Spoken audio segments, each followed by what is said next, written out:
Rapper, Jude Abaga, well known as Me, is bedridden with asthma. The Jos-born softcore rapper has been hit with the respiratory ailment for some days now. The Loopy music label boss, who doubles as Chalk City signed artiste, made this public when he tweeted, "I've been bedridden for the last few days. My asthma is acting up."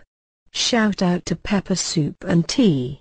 Me, also the son of a pastor in a Jos church, is well known for his own style of rap that cut across board. Me further tweeted about his asthma ailment, "I have asthma. Hence, I can't smoke. Sorry, let me be positive.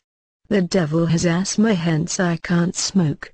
Asthma is a partial seizure of breath of the victim. Asthma patients are mostly affected with choked or contaminated air from cigarettes, etc.